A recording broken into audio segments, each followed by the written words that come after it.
Welcome to the MS Gym podcast. I'm your host, Jody Feltham, and it's about to get real as we listen to the victories and struggles of our own MS Gym members. So let's dive in. Today we'll chat with Jan J, one of our original gymmers. She'll share about her many adventures, passions, and also the strategies she uses every day to keep calm and maintain her positive outlook. Hello, MS Gym family. So glad you can join me for another episode of our MS Gym podcast. Today, we're once again traveling overseas to visit one of our longtime members, Jan. So, Jan, thank you so much for joining us today. Oh, thank you very much. It's a pleasure, Jody. It's going to be good to talk to you. Mm-hmm. Now, I did mention that you're one of our longtime members, Jan. How long have you been part of the MS Gym? I think I was an OG, original gymmer, and I believe I joined about September, October 2017. It was before the paid membership started. I was one of the ones that was following Trevor on the Facebook daily exercises.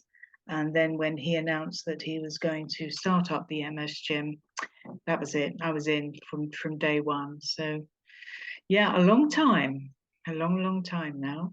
That's amazing. And it's crazy to think like the MS Gym started, like Trevor pushed play on his very first video on May 15, 2017. And like here we are, we're coming up on like 6 years.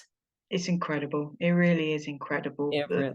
And how it's changed, how it's evolved over those 6 years as well. It's been amazing. Mm-hmm. And without the MS Gym, I certainly wouldn't have got to virtually meet people like you. So I'm grateful for this community that I've got to meet from people all over the world. So Jen, how did MS kind of show up in your life? Like where did it start? Well, it was a complete bolt out of the blue. It started, I love walking. I used to walk everywhere, walk for miles and miles and miles, and I just loved walking. And I was out walking one day, and for no reason, I just started tripping. And I stopped, thought that's strange, carried on walking for a bit further, started tripping again. And it was intermittent. It sort of came and it went. So left it for quite a while because I didn't think it was anything major. I then realized it wasn't going away. So I went to see a doctor. And there follows a saga of 2 or 3 years of being misdiagnosed, saying things like, oh, it's trapped nerves in your back, it's a slip disc that has healed itself and it's trapping nerves in your back. I had various tests, and eventually it ended up with me having a major back operation because they was convinced that it was trapped nerves in my back. So I have a 5-inch scar down my back as testimony to this. The consultant said at the time, okay, the nerves may re-heal, they may not. Give it 2 years. And if it's no better by then it's never going to get better. Well, 2 years came and went, and things weren't better. In fact, things were worse. So I changed my doctor, and this new doctor made me walk up and down the corridor. And he said, right, he said, urgent brain and spine scan. I think you may have MS. Oh, wow. So, yes, had the scan. That's confirmed as best as they could that, yes, it was MS. And that was in 2015. I was diagnosed with primary progressive right from the start, I guess, because of my age and the symptoms that I had. And that was it. I mean, my only symptom then was foot drop. And I've been lucky, if lucky is the right word, but throughout from the diagnosis to today, I don't have any other symptoms except foot drop.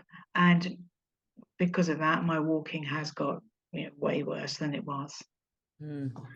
So I've heard many stories about how hard it can be to get a diagnosis, but Jan, that's awful that you I went know. back surgery I know. to try to treat this. I'm like, you went under the knife Yes. basically in vain. Like, Yes. I'm so sorry that happened. Like, Mm, of all the stories I've heard, I've never heard of something quite mm, so drastic to try to solve mm, this problem without the doctor mm. looking at other things as opposed to being stuck on this one diagnosis that was totally wrong. So what were your feelings when you got that diagnosis then, when they finally figured out what was going on? Like, had you heard about MS? Did you know people with MS? I didn't know anybody with MS. I had heard of MS, but I didn't know what it was. I didn't know the impact that it would have on a person. Um, I guess probably I was in denial for several years.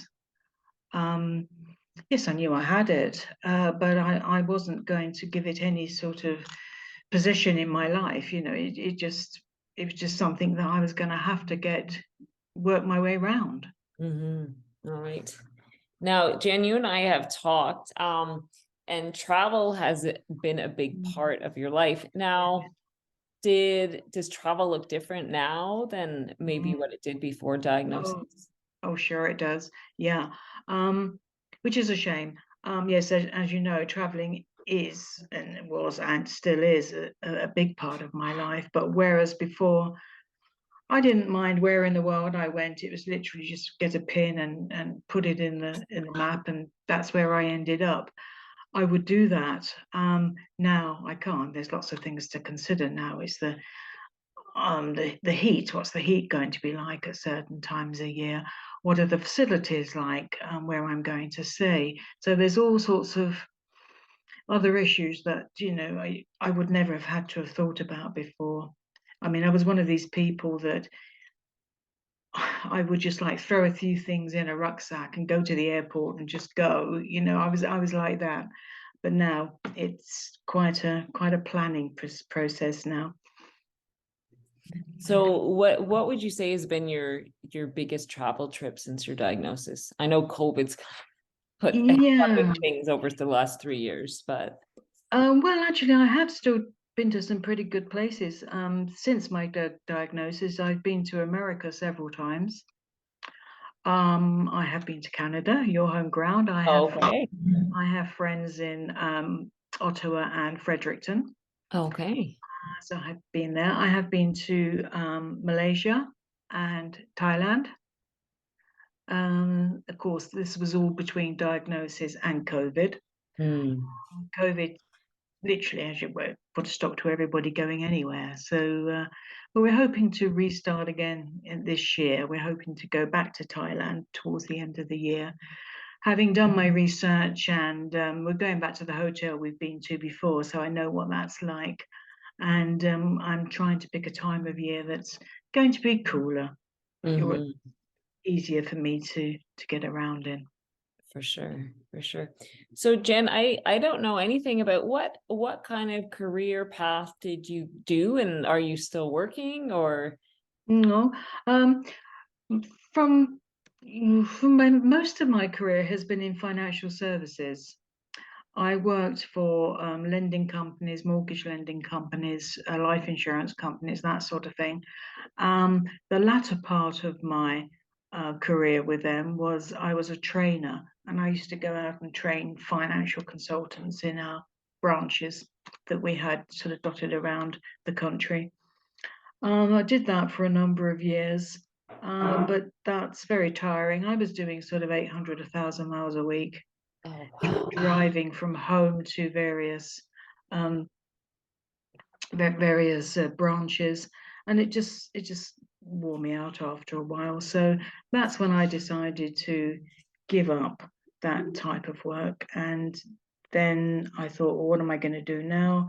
Linked it with my traveling, and I went to Barcelona in Spain, and I did a course out there to get an international qualification to teach English as a foreign language, which I did. And then I taught in Spain for a while.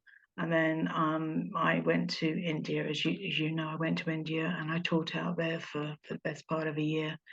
So yes, I had a sort of a change of career. I just didn't want to stay in financial services any longer, and tried to combine it with things that I love, which I'm glad I did. I'm glad I have those memories, even though I can't do it now.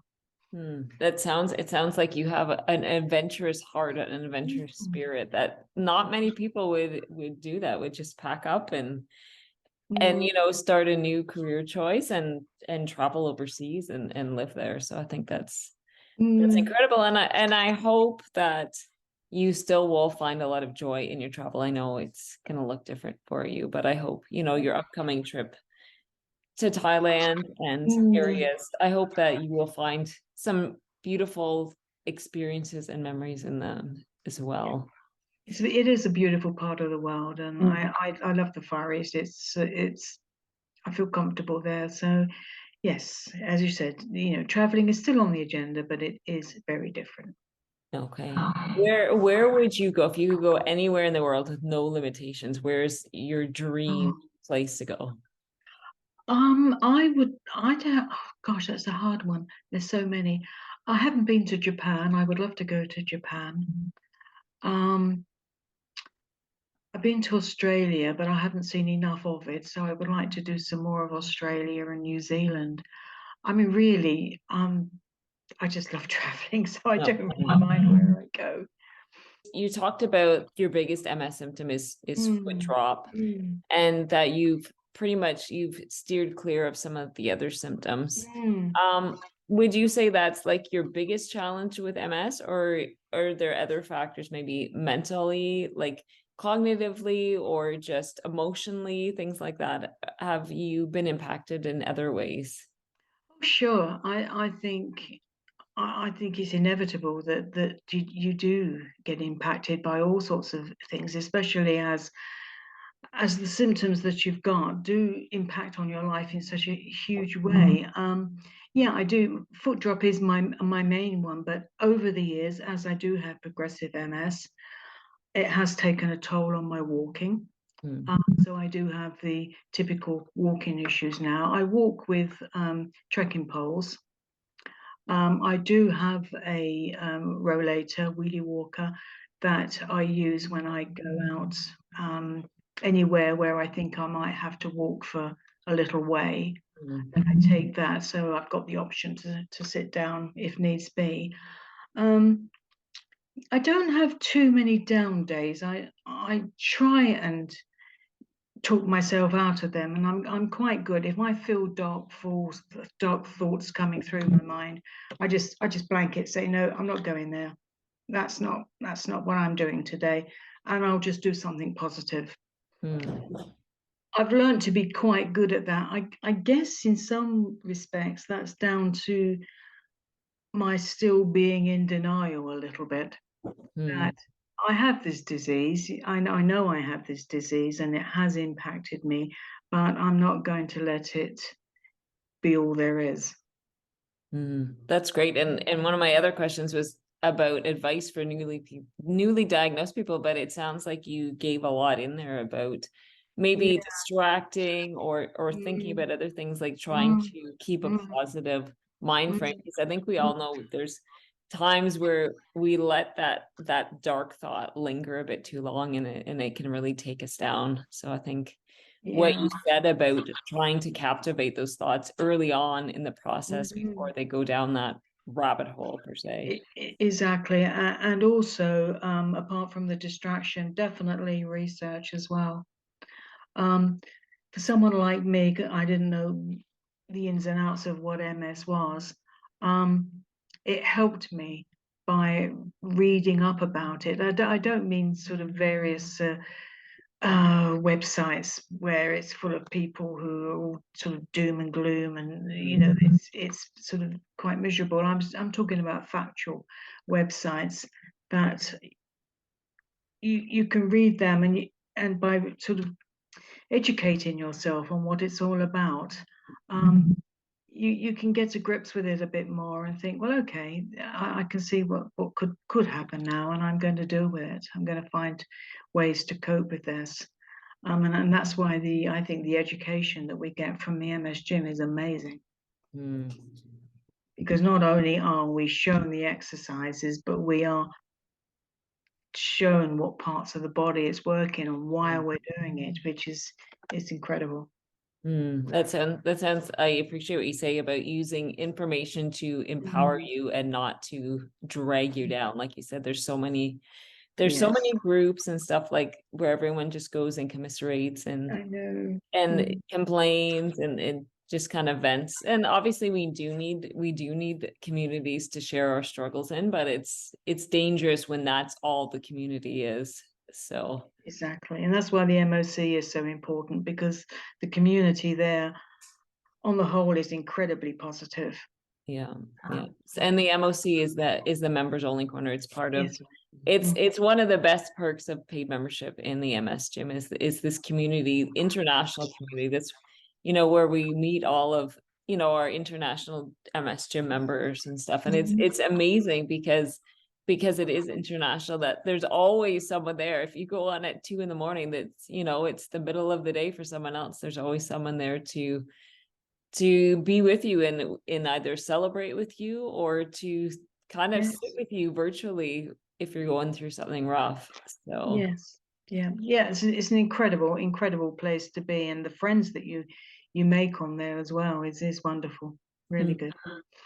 What would you say your biggest kind of victory has been since you've been part of the MS gym? Biggest victory, I think, is the fact that today I am still moving. I am Mhm. still walking. I am still being able to manage my home and go out and shop and things like that. It is just doing normal everyday things, albeit in a different way. I think that is the biggest victory, that I've not allowed it to really take over. That I am still doing the best I can to, just be as normal as I can be, which I think I'm succeeding. That's awesome. It's interesting how MS gives us this perspective shift, like Mm, someone who's completely healthy, has no health issues, they think about, oh, I've got to clean this and I've got to do this and I got to oh go get no, groceries and do laundry. And it's yeah, interesting with MS, you have this different perspective shift because you're like, yes, I get to do this, like no, it's like a victory to fold a load of laundry or to get the yeah, groceries. Like it seems kind of a weird perspective shift, but you kind of gain a different appreciation for the hmm, simple things in life. yes, So, and I yes, you think I think that's incredible. When you talk about, your victories. It's not like you said you climbed like Mount Kilimanjaro, but mm, just getting to live your daily life. And I know that was the heart of Trevor and Misty when they started the MS Gym was, letting us live the best life, that we can. So I think those are great victories. They're very practical and yeah. tangible. And certainly, everyone in this community can definitely, appreciate the significance of those things. Well, exactly. I mean, everything takes a little bit longer nowadays. I always overestimate what I think I can do, and I plan a day full of things, and I probably only get 50% of them done because everything just takes so long. But I don't worry about that. Tomorrow's another day. I can pick it up tomorrow. So, but yeah, if I can do what I want to do the best way I can, then I'm happy. hmm Now you have such a positive, kind of flexible Hmm. mind frame. Did it start out like that, or is it something that you kind of grown over the last, what, 8 years since your diagnosis? I think initially, when I was first diagnosed and I read up a little bit about it, I think I did go into like an emotional meltdown for a few weeks. Um, but I did then pull myself up and thought, no, no, I got to find a way around this. I've got to find a way to deal with this. And everything seemed to be pointing towards exercise, Mm. to keep moving. If you don't move, then you've got potential problems. Um, so that's what I did. I started researching foot drop exercises, which I think everybody does. And of course, Trevor came up on Facebook, and that's how I found the not Facebook. It's on YouTube, Yeah. and that's how I found Trevor Wickham. But Yeah, it wasn't all positive right from the beginning, that's for sure, but I had to work on that. But I Hmm. think that's got easier as time's gone on. That's awesome. So Mm. obviously we talk about, the members only corner, the support, the virtual support. Mm. What's your support system like in person, like non-virtually, physical, with Right. skin on? I have my husband, who obviously knows all about it, and I have friends that are they probably don't know too much. They know I have MS and they know I have problems with mobility, but I don't go into too much detail with people. I guess I'm a bit of an introvert, Mm. and I keep a lot to myself. My husband says it's like trying to get blood out of a stone to get how I'm feeling. Mm. It's difficult because I am like that. But yes, I do know I have got some very good friends, and as my husband as well. He has a small family, and I haven't told them. Oh, wow. I haven't told them. I've gone along with my story that I've got back problems. I know that's bad, isn't it? Please don't judge. No, and you know what? We all have to decide, whether it's family or Mm, for those that are working in employment, we all have to mm, come to a place where mm, we decide who we share it with because yeah, it's a very personal decision. And some people don't necessarily that we don't necessarily feel safe with. Like yeah, I think we've all had, and I'm not saying your in-laws or like, but mm, we've all had experience where we share something difficult in our life and mm, they respond, oh, well, that's nothing. Or they say, oh, it's mm, not as bad as this problem. Or then they go to the extreme, oh, I know someone with MS and they're like in assisted yes, living. Like we have to be wise about who we share vulnerable parts of ourselves with. So yes. I don't fault you for that at all. I So mean, I probably will have to say something at some point, but at the moment, I'm just happy the way it is at the moment. what would you say to someone who's struggling? Maybe they were just recently diagnosed, maybe they've kind of gone through a transition in the progression of their disease. Like what advice would you give?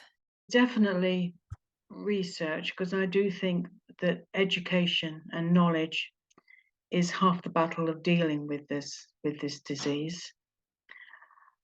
Don't go down a rabbit hole.